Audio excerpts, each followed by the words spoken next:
C'est parti.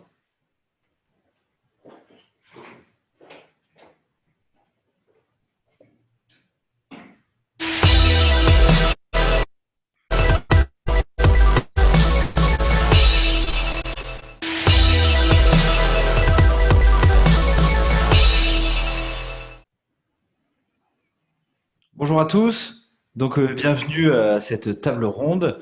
Pour la plupart d'entre vous, vous étiez à la table ronde d'avant, on enchaîne la table ronde. Je suis Thomas de Together, où on s'est vu les 2 derniers jours. Je suis un peu intimidé et très fier de recevoir Éric Ballian de Terre d'Aventure, Samy Bailly d'Evaneos et Julien Buot d'ATR. Comment ça va se passer? C'est pas forcément un débat, c'est des questions qu'on a préparées en amont. Je leur ai envoyées. On va leur demander leur avis, histoire d'avoir leur point de vue. C'est la conférence où on a le plus de monde, forcément, puisqu'on a 3 stars autour de la table. Voilà, vous êtes tous là pour écouter leurs opinions et avoir leur avis. Donc, on va commencer avec la première question. Je voulais leur demander, même si on les connaît tous et qu'on connaît à peu près leur entreprise ou leur association pour Julien, qu'ils définissent leur entreprise ou leur association en une phrase et qu'ils nous disent en quelques mots voilà, qui ils sont et ce qu'ils font aujourd'hui. Allez-y, on va commencer par Eric. Très bien, bonjour à tous. Merci Thomas, merci Fabrice de nous donner l'opportunité de pouvoir intervenir ici. Alors Terre d'Aventure, en quelques mots, c'est un tour opérateur spécialisé dans le voyage d'aventure. On existe depuis un peu plus de 40 ans maintenant. Donc on organise des voyages en immersion, des voyages auprès des populations locales, et sur une base toujours d'activités douces. Bon, ça peut être la marche à pied, ça peut être le vélo, ça peut être d'autres types d'activités. Voilà, on est un tour opérateur plutôt reconnu pour notre exigence et notre qualité de service. Et puis, il faut aussi savoir que Terre d'Aventure est une entreprise très engagée, notamment au niveau du respect de l'environnement, puisqu'on est membre fondateur d'ATR. Julien vous en parlera un petit peu plus. On a aussi notre propre programme d'absorption carbone, puisqu'on absorbe 100% des émissions carbone de l'entreprise et de nos clients. Et enfin, on essaie aussi de s'investir auprès de nos collaborateurs, puisqu'on distribue plus de 40% de nos résultats à l'ensemble des collaborateurs de Terre d'Aventure. Voilà en quelques mots qui on est. Parfait, merci beaucoup. Samy, à toi. Oui, merci.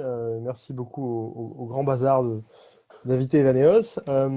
Evaneos, on est une plateforme de mise en relation directe entre les voyageurs et des agences locales, des agences de voyage locales installées dans le monde entier.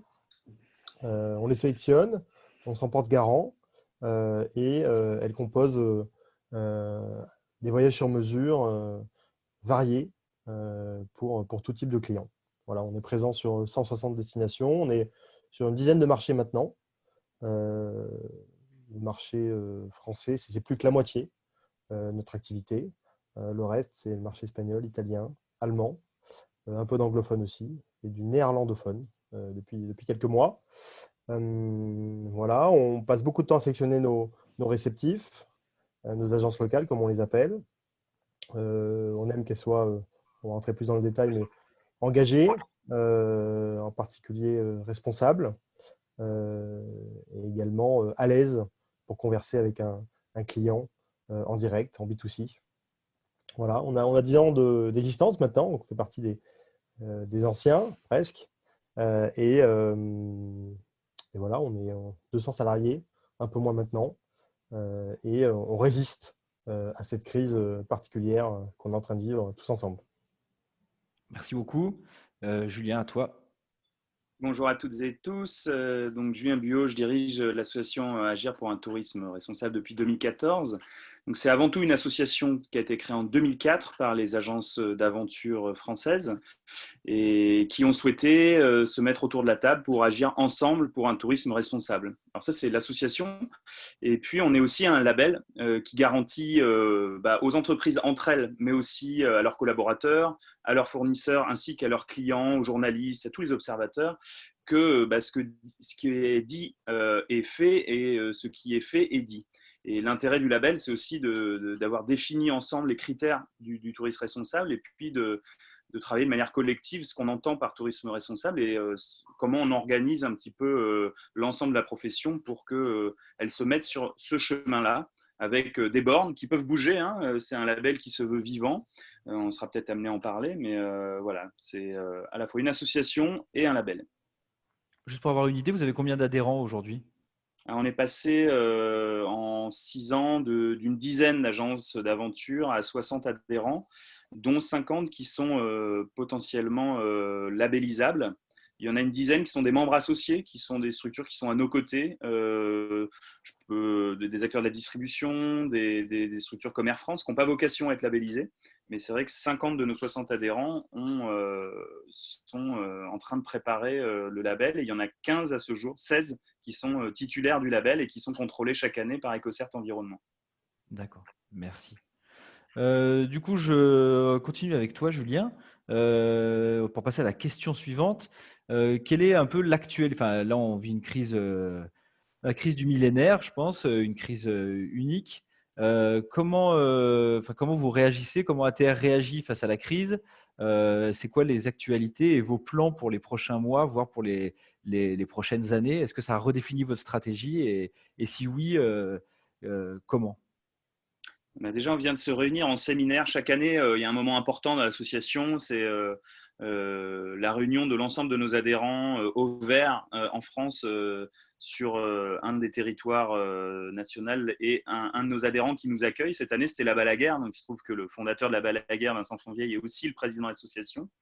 Il nous a accueillis sur cette terre dans les Pyrénées et la particularité cette année, c'est qu'on a aussi greffé à ce séminaire notre assemblée générale et puis une table ronde sur l'avenir du tour operating et voilà cette crise, cette révolution que représente la pandémie mondiale de coronavirus.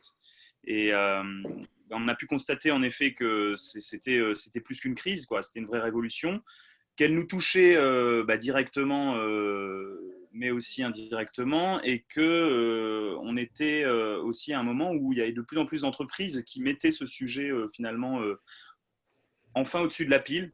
C'est-à-dire que le tourisme responsable est un sujet à l'ordre du jour de la plupart des entreprises du voyage depuis une dizaine d'années, on va dire, mais c'est vrai qu'il y en a pas mal qui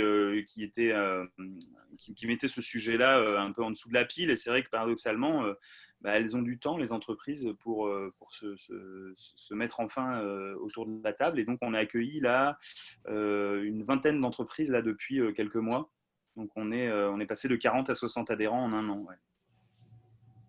Donc concrètement, il y a un travail qui reste à mener. C'est-à-dire que le label, quand on l'a rénové avec EcoCert il y a 6 ans, on en a fait un label générique pour sortir du cadre historique de l'association qui était les agences d'aventure. Donc on a fait un label générique très bien. On a permis d'avoir autour de la table des gens qui font du circuit, pas forcément d'aventure, des gens qui font du club, même pas encore labellisés, mais des gens qui font de la croisière. Et le sujet, l'actualité à ce jour, c'est le développement de l'arborescence du label. C'est-à-dire, on a défini en 3 axes quels sont les grands engagements du tourisme responsable: la relation client, la relation fournisseur, la relation avec les collaborateurs, avec 16 critères, 42 indicateurs. Et ce qu'on a décidé, donc, il y a une dizaine de jours dans les Pyrénées, c'est qu'il était temps aussi de rentrer dans quelque chose d'un peu plus précis. Et notre gouvernance va aussi évoluer pour qu'on se donne les moyens d'arriver en 2021, si possible, à un label qui soit beaucoup plus précis, beaucoup plus complet, avec pour chacun des 42 indicateurs des bonnes pratiques associées dans chacune des 7 familles du tourisme responsable. Donc les 7 familles, il y a les acteurs pionniers, l'aventure, le sur-mesure, le circuit, le club, la croisière, mais aussi, et ça vous concerne, les réceptifs et les acteurs de la distribution. Et ça va nous permettre aussi de travailler sur ce catalogue de bonnes pratiques, de mieux accompagner les nouveaux entrants qui sont à nouveau très nombreux à nous rejoindre. Voilà.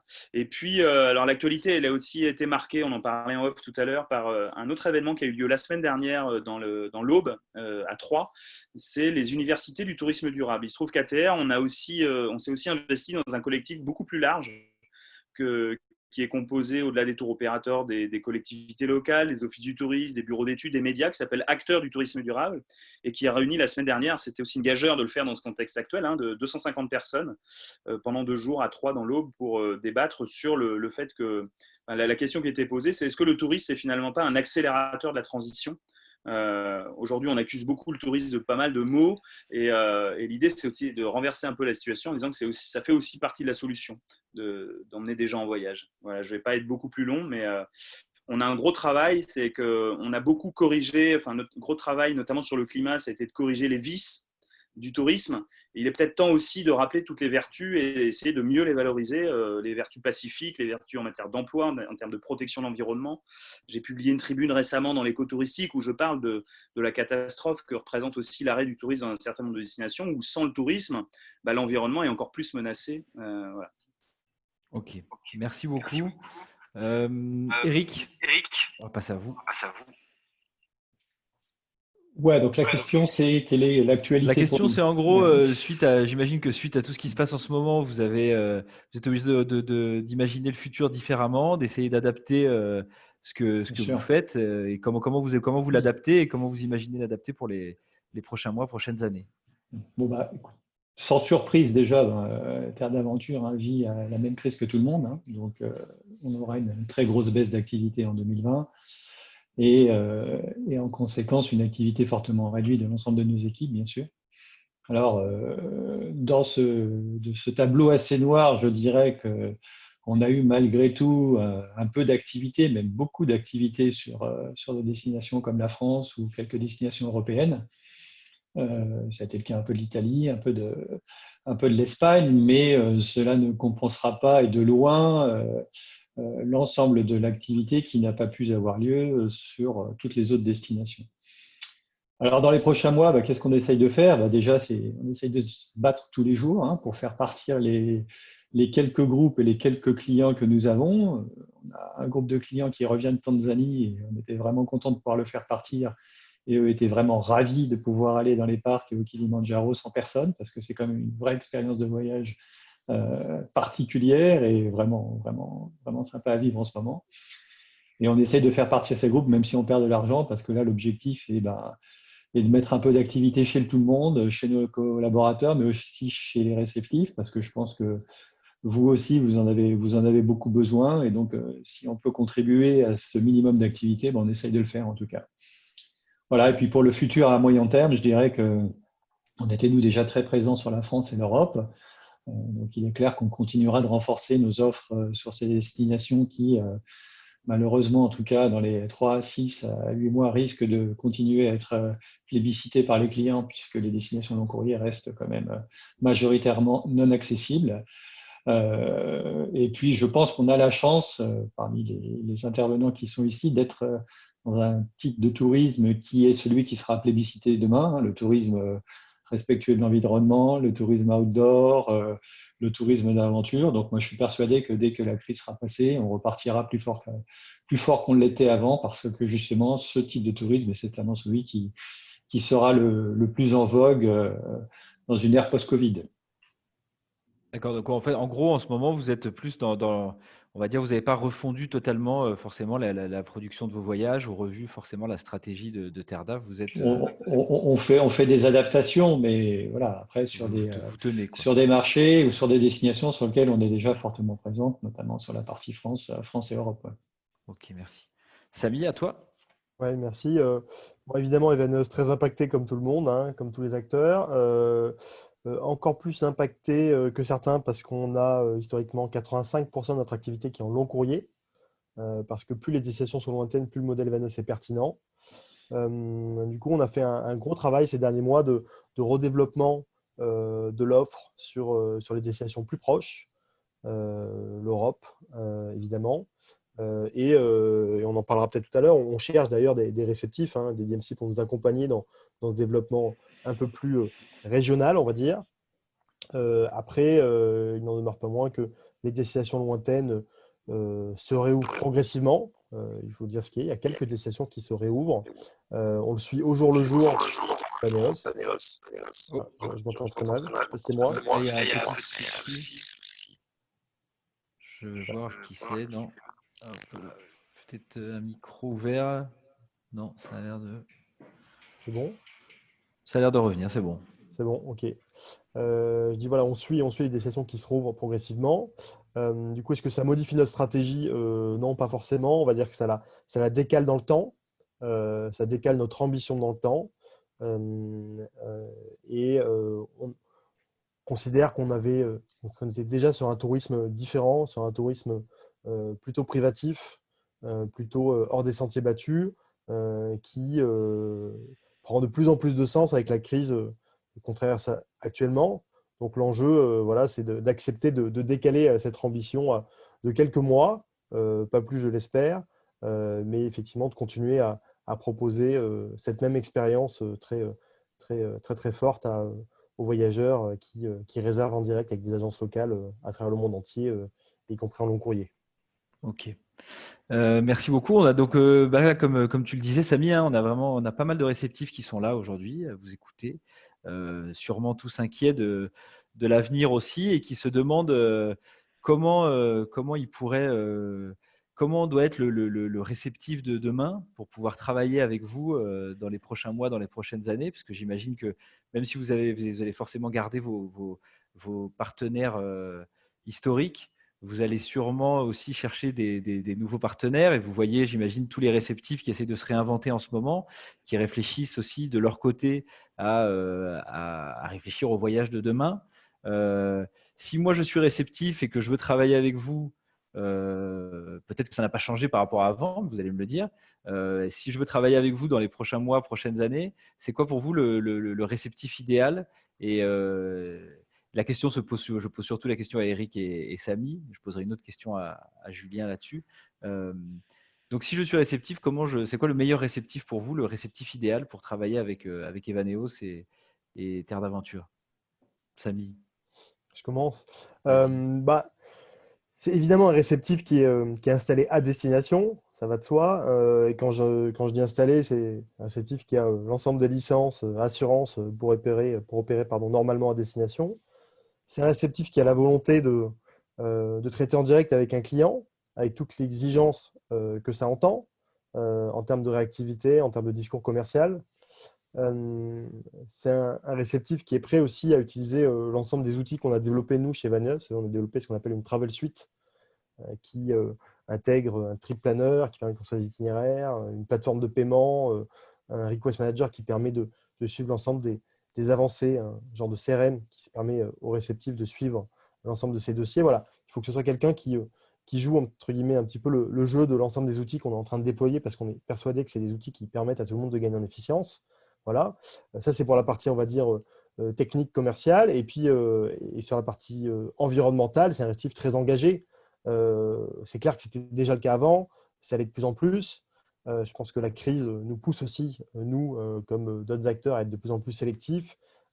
Et cette sélection, elle passe encore plus par l'engagement local des DMC. Et on parle d'environnement, on parle aussi d'impact. On a de plus en plus de DMC qui se creusent la tête pour limiter leur impact, voire pour le rendre de plus en plus positif, que ce soit auprès des territoires comme auprès des populations. C'est quelque chose qu'on aime beaucoup. On a de plus en plus de gens qui sont certifiés Travel Life. Et puis nous, je terminerai par ça, on s'est engagé dans un processus de certification B Corp, qui est un processus très lourd, et qui passe également par la certification de nos agences partenaires. Donc on en a aujourd'hui un petit millier d'agences partenaires. Voilà, on est là aussi pour les accompagner dans ce nouveau monde, si je puis dire, dans cette transition qui s'accélère, et on estime que c'est notre rôle. Voilà. Merci Samy. Eric, si vous voulez. Bien, effectivement, moi je dis que ce sur quoi on va être attentif quand on met en place des partenariats avec des réceptifs, c'est tout d'abord s'assurer qu'ils comprennent notre engagement et qu'ils y adhèrent. Donc l'engagement sur le tourisme responsable, on va y revenir. Je ne rentrerai pas dans la technicité et les spécificités de nos voyages, je pense que ce n'est pas l'objet. Mais je dirais qu'au-delà de cette technicité, pour nous, il y a 5 points qui sont importants. Le premier, c'est des points évidents, incontournables. Samy en a cité quelques-uns, mais j'y reviendrai aussi. Le second, c'est évidemment l'engagement pour le tourisme responsable, et notamment la gestion de l'eau et du plastique. On va en reparler aussi. C'est s'investir aussi dans la formation des guides. C'est enfin 2 autres points qui sont un peu plus généraux, mais très importants pour nous, qui vont être l'intégration d'une approche pédagogique dans les voyages et enfin une capacité de remise en cause permanente. Voilà. Donc, si j'ai 2 minutes pour rentrer un petit peu dans ces détails, Je dirais que les basiques et les incontournables, bon, Samy les a cités, je pense que c'est les mêmes pour nous. Hein. C'est bien évidemment respecter la législation locale, être dans le pays, avoir une couverture sociale pour ses salariés, avoir une assurance, donc ça c'est une évidence. Nous recherche aussi des gens qui soient spécialistes de l'outdoor, amoureux de l'activité, donc le trail, la rando, curieux, innovants, ouverts. Et puis on cherche aussi des gens qui vont être ultra locaux et qui vont faire travailler des acteurs locaux dans les régions, que ce soit des guides, des transporteurs, des porteurs, des cuisiniers, voilà. Donc avec une vraie connotation locale très importante. Sur la partie tourisme responsable, donc je laisserai Julien détailler ce que ATR signifie pour les réceptifs également. Mais globalement, ce sur quoi nous sommes attentifs, c'est privilégier les déplacements doux, à pied, à vélo ou en train, limiter la voiture et si possible aussi limiter les déplacements en avion, même si on sait que dans certains pays, c'est difficilement incontournable. Privilégier tout ce qui va être circuit court pour l'alimentation, emballage en vrac, avoir une vraie politique de gestion des déchets, mais pour ça, on accompagne aussi les réceptifs avec lesquels on travaille dans la mise en place de ces politiques de collecte, de tri, de sensibilisation des clients. On demande aussi à nos réceptifs de s'engager dans les programmes qu'on essaye de mettre en place dans la gestion du plastique, dans la gestion de l'eau, qui est un vrai sujet, un vrai débat, pour limiter encore une fois le plastique à usage unique, mais aussi pour limiter la consommation d'eau, que ce soit dans l'alimentation courante ou dans la partie toilette. Donc voilà, ça c'est un élément important, tout en préservant un équilibre qui est toujours un peu difficile entre la responsabilité de la sécurité sanitaire pour la partie eau et la limitation de l'utilisation de l'eau. Alors c'est sûr que la crise actuelle ne va pas nous aider, hein, puisque on assiste quand même à une revanche du plastique à usage unique en ce moment, mais nous n'avons pas dit notre dernier mot et on finira bien par l'avoir. Voilà, ce que je pense aussi qui est important pour nous, c'est qu'on attend aussi de nos réceptifs qui s'investissent autant qu'on essaie de le faire nous dans la formation des guides. Donc on a un vrai programme de formation des guides. Donc on demande aussi à nos réceptifs qui participent activement, que ce soit dans les formations de sécurité, dans les formations de réassurance client, de briefing, de partage d'expérience, de gestion de groupe. Tout ça sont des éléments sur lesquels on attache beaucoup d'attention de notre côté. Voilà, puis enfin, des éléments un peu plus généraux, donc ça va être la partie pédagogique dont je parlais. Nous, on aime à dire que dans nos voyages, on pense et on aimerait que les voyageurs reviennent un petit peu changés, qu'ils aient appris quelque chose et qu'on arrive à leur transmettre une forme d'apprentissage sans toutefois être moralisateur. Donc là, ça va exiger beaucoup de finesse. C'est être capable de faire comprendre comment réagissent les us et coutumes d'une population locale, comment on respecte un écosystème, comment on gère l'ensemble des relations au sein d'une population, comment on explique ça à des clients sans forcément leur faire la morale en permanence. Donc c'est un élément sur lequel nous sommes assez attentifs. Voilà, et puis enfin, dernier point qui est aussi important pour nous, c'est la remise en cause permanente. Alors, on est souvent vu comme nous, Théo, français, comme nous ne comprenons rien au terrain, pourtant on a quelques idées quand même sur ce qu'on souhaite mettre en œuvre. De notre côté, en tout cas en interne, on essaye en permanence de se remettre en cause, de challenger nos idées, de tout remettre à plat en permanence. On sait que particulièrement dans le domaine de l'aventure, on peut avoir des fortes têtes, hein, aussi bien en interne que dans les destinations. Mais voilà, ce côté remise en cause et capacité de dialogue, de discussion, d'entendre toutes les idées, même si elles sont bonnes ou mauvaises, et capacité à échanger, pour nous, un élément important quand on rentre en relation avec des réceptifs. Voilà, et tout ça, ça suppose aussi d'être obsédé par les détails, parce qu'on considère que notre métier est un métier relativement simple. Hein. L'ensemble des prestations touristiques prises de manière unitaire sont très simples. En revanche, c'est 1 million de petits maillons qui s'enchaînent, et si un des maillons vient à casser, alors un voyage peut être raté. Donc l'obsession du détail et la remise en cause sont pour nous 2 éléments fondamentaux. Voilà ce que je pouvais vous dire. Merci beaucoup. Du coup, je rebondis sur le fait que ce que vous parlez autour on va dire de l'implication des réceptifs dans le tourisme responsable. Julien, est-ce que tu peux nous dire pourquoi un réceptif aujourd'hui devrait adhérer à ATR? Quel est l'intérêt pour lui et quelles sont les étapes, on va dire, sur les étapes clés pour adhérer à ton association? enfin ton label. Ah, tu vas mettre le micro. Je vais commencer par rebondir sur ce que vient de dire Eric. Je pense que la capacité d'adaptation et la remise en cause permanente, elle fait partie vraiment de l'ADN du tourisme responsable et de notre association. Au départ, ce n'était pas évident de mettre autour de la table. Moi, je n'ai pas assisté directement à la création de l'association, mais Vincent Fonvieille en parle très bien. C'était pas évident de se mettre autour de la table entre confrères mais néanmoins concurrents.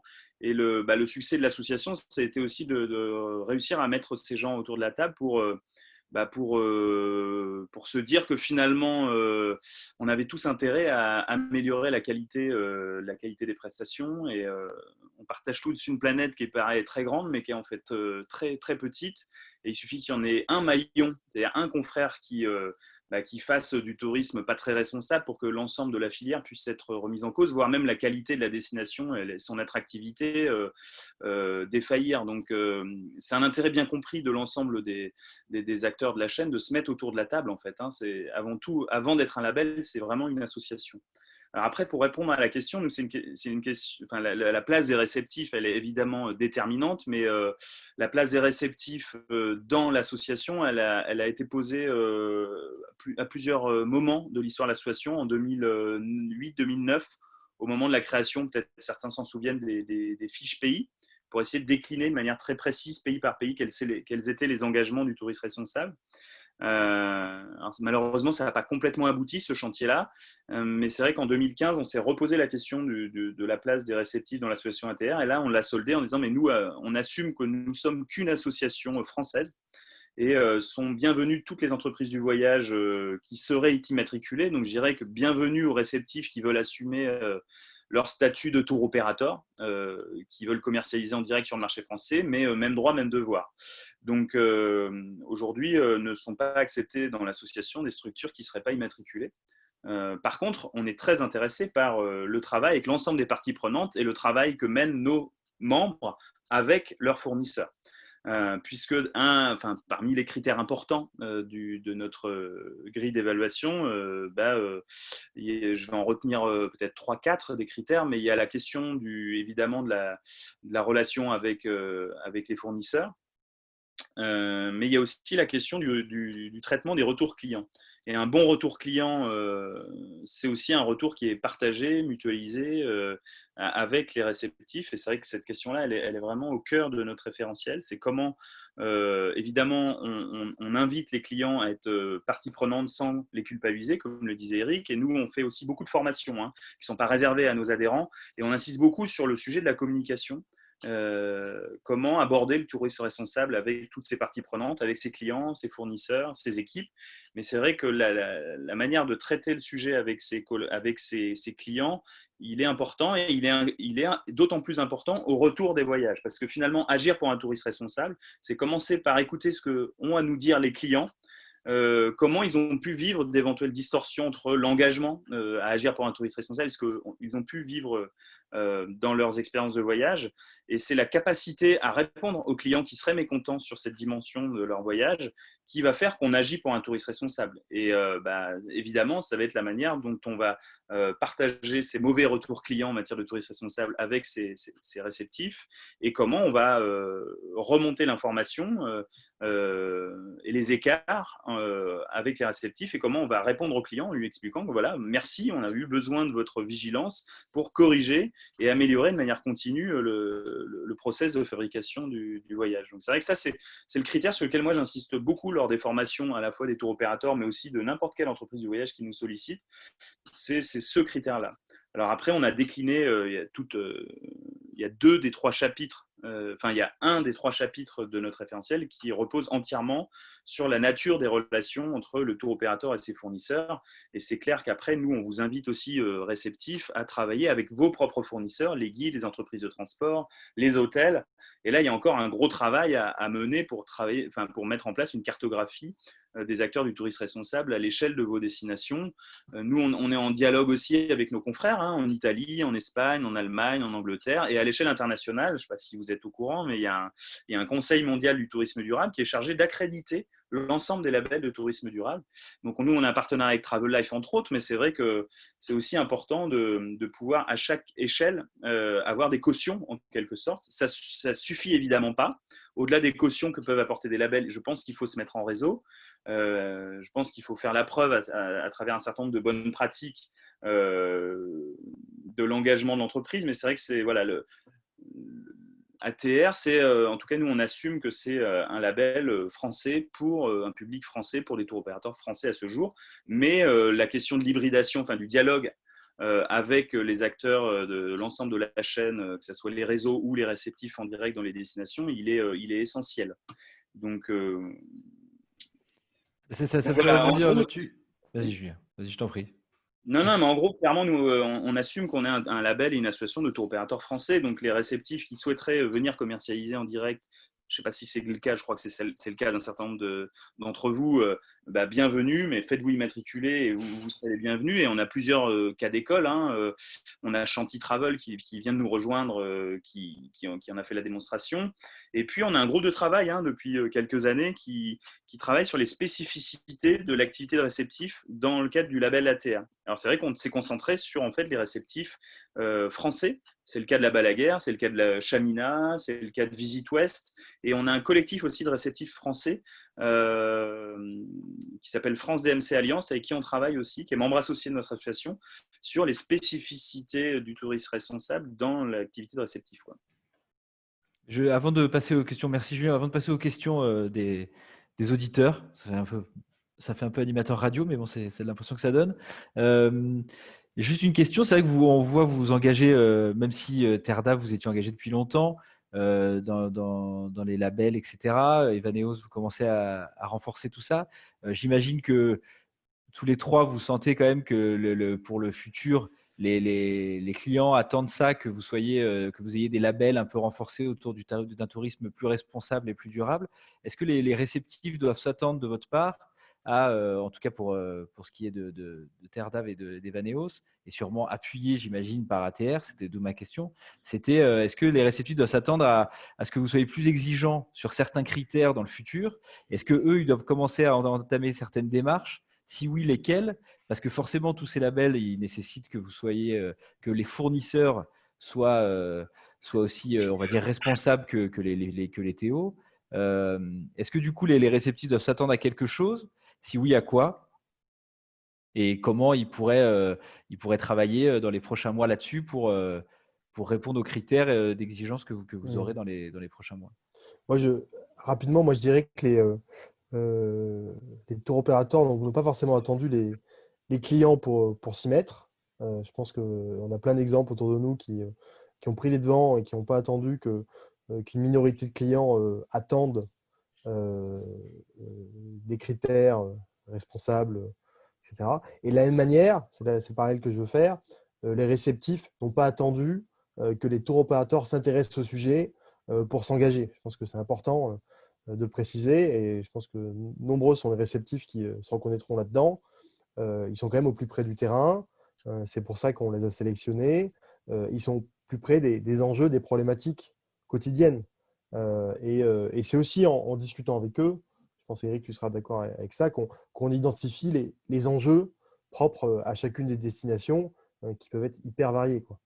Donc, je pense que notre rôle à nous, en tout cas chez Vanessa, c'est comme ça qu'on le voit, c'est de leur mettre à disposition une boîte à outils, tout simplement, c'est-à-dire identifier les labels, identifier les bonnes pratiques qui peuvent mettre en œuvre à destination, les accompagner si c'est nécessaire, voire financièrement, pour le faire, les mettre en avant toutes ces bonnes pratiques, ces labels lorsqu'ils les ont obtenus auprès de nos clients respectifs, à tous.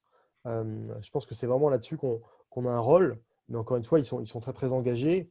Et nous, chez Evaneos, je terminerai avec ça, on a mis en place un Local Agency Committee, donc c'est un organe qui est là pour porter la parole de l'ensemble de la communauté d'agences locales Evaneos. Et c'est le premier sujet qui vient sur la table, c'est des gens très représentatifs et qui nous aident énormément dans la manière dont on voit les choses chez Evaneos, quoi. Donc voilà, on est là vraiment pour les aider, et je pense que l'ensemble, c'est notre partenariat qui va dans le bon sens sur ce sujet. Voilà. Merci Samy. Eric? Si vous voulez Moi, je répondre. partage le point de vue sur le fait que la plupart des réceptifs avec lesquels on travaille n'ont pas attendu qu'on leur dise il faut faire ci comme ça comme ça ou comme ci dans la gestion, je dirais, de certains éléments de tourisme responsable dans leur destination. Dans notre domaine du tourisme d'aventure, tourisme outdoor et nature, déjà, la sensibilité est nécessairement déjà très forte sur ce domaine, et tant mieux. Euh, on a beaucoup de bonnes pratiques qui remontent du terrain et de la part de nos réceptifs. Bonnes pratiques qu'on d'ailleurs on peut généraliser et développer dans d'autres destinations si elles n'ont pas été mises en place. Après, l'intérêt d'un label comme Atterrair, c'est aussi d'arriver à fédérer ces bonnes pratiques et à essayer de les généraliser sur un ensemble d'acteurs et donc avoir un effet de levier beaucoup plus important que celui qu'on peut avoir, je dirais, de manière unitaire si l'ensemble des acteurs s'y investissent. Voilà, pour donner un exemple, nous on avait commencé notre programme d'absorption carbone dès 2005. On s'est mis à absorber l'intégralité de nos émissions en 2018 et maintenant l'ensemble des membres d'ATR se sont engagés également à faire cette absorption carbone à l'horizon 2025. Donc ça veut dire que quand on fédère un ensemble d'acteurs autour d'une démarche qui est structurée comme celle d'ATR, eh ben, on peut aller plus loin ensemble. Et ça, c'est à mon avis quelque chose de bien. Donc, est-ce qu'il faut s'attendre à ce que les exigences augmentent? Oui, elles augmenteront, mais elles augmenteront nécessairement avec les attentes, je dirais, de la société d'une manière générale et avec les exigences de responsabilité environnementale et sociétale. Donc, c'est une évidence. Bon, je pense qu'on a affaire dans ce forum à un ensemble de gens qui sont convaincus de ça. Donc, c'est parfait. Je pense qu'on n'aura pas trop de difficultés à les mettre en œuvre. Mais il est certain que le degré d'exigence va augmenter, et pas uniquement, je dirais, dans le discours, mais il faudra que la réalité soit vraiment mise en œuvre et de manière généralisée et surtout systématique. Ça pouvait être jusqu'à il y a quelques années une variable d'ajustement dans certains cas, et demain, ça ne pourra plus être une variable d'ajustement. Ça devra être une nécessité. Voilà. Merci beaucoup. Il me vient comme ça une remarque. Peut-être ce serait intéressant, je ne sais pas Julien si ce serait possible, c'est une idée comme ça lancée en l'air, mais peut-être ça intéresserait beaucoup de réceptifs de comprendre quels sont les critères d'ATR pour pouvoir, sans forcément être labellisé ATR, mais pour pouvoir les percevoir, les comprendre et pouvoir appliquer ces choses-là au quotidien, sans forcément dans l'attente d'un label, mais bon, en tout cas pour savoir voilà, si Terre d'Ave a ce label, si Evaneos a un label, etc., de savoir c'est quoi les critères de ces labels-là pour pouvoir les adapter dans leur quotidien. Ça pourrait être une piste. Alors ça peut paraître surprenant, mais pour nous, il y a une valeur clé du tourisme responsable, c'est la transparence. C'est en fait sur le site tourisme-responsable.org, vous trouvez tout le référentiel. Alors on le fait un peu en entonnoir, c'est-à-dire qu'on présente quelque chose d'assez pédagogique au départ, mais si vous voulez aller jusqu'au référentiel complet, au plan de contrôle, tout est accessible. Paradoxalement, dans le tourisme durable ou dans d'autres univers de l'écologie, ce n'est pas toujours le cas. Donc nous, à nouveau, dire ce qu'on fait, faire ce qu'on dit, c'est aussi aller dans l'ultra-transparence. Alors, voilà. Il y a un certain nombre d'annexes qu'on réserve à l'utilisation de nos adhérents, mais je dirais que même ça, on pourrait même les mettre en accès libre un jour. Enfin, il n'y a pas de souci, quoi. Après, pour répondre à la question, je pense qu'en effet, l'exigence au-delà de la transparence, il y a la cohérence entre ce qui est dit et ce qui est fait. Et ce qui n'est pas évident, c'est d'être capable de communiquer dessus de manière très concrète, comme l'a dit Eric, c'est que derrière, il y a des faits et des gestes très concrets à pouvoir démontrer, tout en restant humble. Nous, on ne garantit pas que l'entreprise elle est responsable ou qu'elle ne l'est pas, on garantit qu'elle agit pour. Alors, il y a un certain nombre de prérequis pour pouvoir obtenir le label. Et surtout, le label, il est vérifié tous les ans. L'audit se fait tous les ans pour vérifier que l'entreprise, elle a continué de répondre à un certain nombre de challenges. Et des challenges, parfois, on les met à l'ordre du jour de nos séminaires. Ça peut être sur les déchets, ça peut être sur la biodiversité. On va continuer d'augmenter les exigences. Mais c'est vrai que ce qui est parfois ce dont vont avoir, à mon avis, besoin les tours opérateurs, c'est aussi de matière pour pouvoir le communiquer aux clients. C'est-à-dire qu'il y a une forme de pudeur jusqu'à maintenant, et je pense qu'aujourd'hui, les clients ils sont vraiment en attente. On avait fait des colloques là-dessus, mais on est passé un peu du greenwashing, des accusations de greenwashing, au greenhushing, l'éco-chuchotement, l'inverse du greenwashing. C'est-à-dire qu'on a plein d'entreprises qui auraient plein de choses à dire, et c'est le cas chez beaucoup des réceptifs, mais parce que peut-être qu'elles avaient peur d'être accusées de ne pas en faire assez, ben, elles ont oublié de le communiquer et de le communiquer de manière assez sexy pour que le client voit aussi son bénéfice personnel. Hein. On ne le fait pas que par philanthropie. Donc voilà, il falloir être capable de démontrer ça de manière très tangible et de montrer que c'est aussi dans l'intérêt de la qualité de l'expérience vécue par les clients. Merci beaucoup. On va passer aux questions parce qu'il y en a pas mal. Donc, on va quand même donner la parole à ceux qui ont des questions. Je vais commencer avec la première question. Je n'ouvre pas les micros, hein, ils m'ont envoyé des messages parce que si on ouvre les micros, ça va être compliqué. La première question de Marie qui demande quelles actions concrètes de sensibilisation des voyageurs sont menées dans vos entreprises et associations. Alors, qui veut répondre en premier? Moi, je peux en parler rapidement. Donc, déjà, dans le cadre d'ATR, on s'est engagé à informer le voyageur de quels étaient les éléments essentiels de notre engagement sur le tourisme responsable. Dans la gestion des relations avec les populations locales, dans la gestion des déchets, dans les consommations que l'on peut avoir sur place, dans la gestion de l'eau. Donc, la première démarche que l'on a, et pour l'ensemble de nos conseillers, c'est déjà être capable de transmettre cette information à la fois oralement et par écrit à tous nos clients. Voilà. Donc, ensuite, l'ensemble de nos chefs de produits doivent également s'assurer, dans le cadre des relations qu'ils ont avec le réceptif et avec les guides, qu'ils mènent des actions très concrètes et très opérationnelles sur des bilans réguliers sur les problématiques liées au tourisme responsable. On demande aussi l'avis à nos clients sur 3 questions clés du tourisme responsable et de la gestion des déchets, ce qu'ils ont observé sur place. Et enfin, on est audité tous les ans sur ces éléments-là pour s'assurer que ce que l'on dit et ce que l'on rapporte correspond à la réalité. Voilà. Donc, d'une manière très résumée, je pourrais vous en parler des heures, mais je ne pense pas que ce soit l'objet. C'est d'avoir des pistes. Samy? Non, ouais, je rebondis. Évidemment, voilà, on a les mêmes pratiques qu'Eric, que Terre d'Aventure, que beaucoup d'acteurs engagés. Voilà, on s'assure que le client, avant départ, est sur place, ait les bonnes informations, connaisse les bonnes pratiques à destination, bonnes pratiques qui varient. On a une base similaire dans le monde entier, mais elle varie évidemment énormément en fonction des enjeux. Est-ce que c'est des enjeux environnementaux? Est-ce que c'est des enjeux de consommation d'eau ou de… voilà, c'est très variable. Ça, c'est la première chose. Mais la prochaine étape pour nous, c'est maintenant de mettre en valeur en fait, les réceptifs les plus engagés. Parce qu'on peut être engagé par la communication qu'on fait auprès de son client, mais on peut être engagé aussi par vous l'avez évidemment en tête, le choix des hébergements, le choix des routes qu'on décide de proposer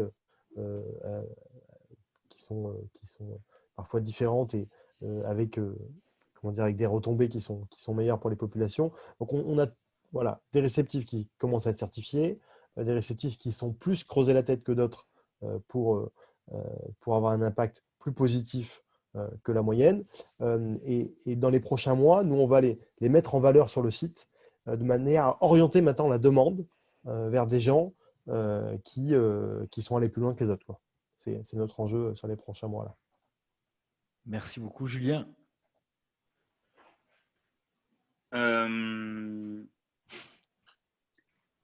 Moi, je pense que là, il faut aussi mettre à profit le temps qu'on a à disposition aujourd'hui pour se former, pour se renseigner. Et il y a énormément de ressources en fait en ligne. Il y a beaucoup de webinaires. Nous, on a lancé aussi au mois de juin dernier notre webinaire quasiment mensuel où on fait évoluer un peu le concept, mais c'est 1h30 où on est à disposition des gens qui s'intéressent à notre label. Évidemment, on met à l'ordre du jour l'actualité de l'association. On invite un de nos adhérents pour parler d'une bonne pratique.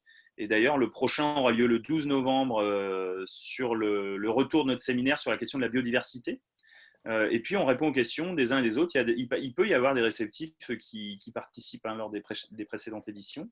Et pour les gens qui auraient besoin de quelque chose d'un peu plus consistant, robuste, on fait des formations avec Travel Pro Formation, qui est l'organisme de formation des entreprises du voyage et de la PST en France, sur un format de 3 demi-journées. Donc, les prochaines auront lieu les 17, 18, je crois, et 21 novembre. Et c'est quelque chose c'est une proposition qui rencontre un franc succès. On revient en détail sur l'histoire de l'association, qu'est-ce que le tourisme responsable, pourquoi agir pour un tourisme responsable, avant de rentrer de manière beaucoup plus opérationnelle sur comment agir pour un tourisme responsable. Et on termine avec le dernier module sur l'enjeu de l'évaluation. Et en fait, c'est très bien de faire du tourisme responsable. À la rigueur, on ne serait pas forcément obligé d'aller jusqu'à évaluer, sauf qu'on s'aperçoit que c'est bien de prétendre agir pour un tourisme responsable et de le faire, sauf qu'on s'aperçoit que quand on rentre dans un système de reporting un peu détaillé, il y a toujours des trous dans la raquette, et c'est le moyen d'essayer d'être le plus exigeant possible. Et puis de pouvoir le partager avec ses confrères, parce qu'à partir du moment où on travaille dans une démarche de labellisation, on parle de la même chose de manière très précise. Parce qu'on peut toujours accuser son confrère d'être mieux ou moins bien, alors que quand on se base sur un socle commun avec des critères bien précis, finalement, ça libère un peu la parole et on peut se dire franchement les choses, quoi. Et à nouveau, le label ATR, c'est pas la panacée. Nous, on a un label pour les tours opérateurs français. Il y a plein d'autres démarches qui peuvent exister en local, que ce soit Travel Life, qui est un label international, mais on a identifié un certain nombre de démarches des réseaux. Il n'y a pas que les labels non plus. À nouveau, il y a les réseaux qui sont là à votre disposition. N'hésitez pas à vous regrouper aussi localement dans vos destinations, quoi. Merci beaucoup. On ne pourra pas répondre à toutes les questions, mais donc j'en sélectionne quelques-unes de manière totalement subjective, je vous préviens. Gabriele demande, est-ce que cette deuxième vague de Covid qui est en train déjà d'impacter négativement sur le départ de la saison 2021 pour les Théo? Est-ce qu'il y a des annulations, des manques de réservation par rapport aux prévisions? Alors, pour avoir des annulations, il aurait fallu qu'on ait des inscriptions. Forcément. La réponse est oui, Gabriel. Les destinations long courrier qui, on le sait, ne seront pas ouvertes le premier ou même le premier trimestre ou le premier semestre 2021. L'Australie, la Nouvelle-Zélande ont indiqué ne pas vouloir ouvrir avant le second semestre. Nécessairement, ne pourront pas avoir de clients dans toute la première partie de 2021. Donc, il y aura un impact, c'est évident. Enfin, je pense que personne ici ne s'attend à avoir une année 2021 à la hauteur de son année 2019. Ouais. Moi, je rajouterais juste sur ce que tu dis, Eric, si je peux me permettre de donner un conseil aux réceptifs, préparez-vous à une année très difficile en 2021. Je pense que c'est hyper important. Nous, en tant que tour opérateur ou agence de voyage, on se prépare à ça. On se prépare à une année qui sera bien en deçà de 2019. Hein, je ne parle même pas de 2020. Peut-être à 50% de 2019. Voilà, c'est hyper important de l'avoir en tête et de s'organiser pour résister à une année supplémentaire de crise, parce que sur certaines destinations, il ne va rien se passer. Je ne veux pas être l'oiseau de mauvais augure, mais c'est ce que disent les chiffres et les premières tendances qu'on peut avoir. Et voilà, il faut s'y préparer. Voilà, et moi, du coup, je rajouterais sur ce que tu dis, Samy, si je partage ton point de vue, mais pour quand même donner une lueur d'espoir dans cette ambiance très morose, c'est qu'on a nous avons tous des clients qui n'attendent qu'une chose, c'est de pouvoir repartir. Et il y a une vraie envie de voyager qui est là, et donc dès que cet épisode passera, et il passera, eh bien, on aura un retour du voyage qui se fera de manière très forte, à mon sens. Voilà. Et moi, j'aimerais aussi en profiter pour vous féliciter, vous, les réceptifs aussi, parce que on a la chance en France d'avoir un soutien et des mesures du gouvernement français qui nous permettent de passer cette crise. On sait que ce n'est pas forcément le cas pour vous. Et en tout cas, avec les réceptifs avec lesquels on travaille, on a toujours eu la possibilité d'être en contact avec vous. On sait que vous êtes là, on sait que vous répondez, on sait que sur les quelques clients qu'on arrive à envoyer, vous répondez présent. Donc, bravo à vous, parce que vous le faites dans un contexte qui, on le sait, est bien plus difficile encore que le nôtre. Merci beaucoup, Eric. Je crois qu'on va terminer sur ces beaux mots, parce que c'est la meilleure manière de terminer tout ça. Merci à vous trois, en tout cas, d'avoir assisté, d'avoir participé. C'était un honneur de vous recevoir.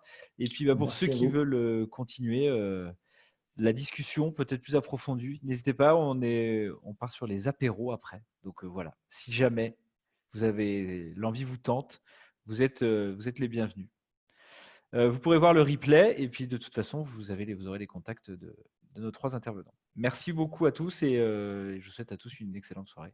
Merci. Merci, au revoir. Au revoir. Au revoir. Merci. Bye bye.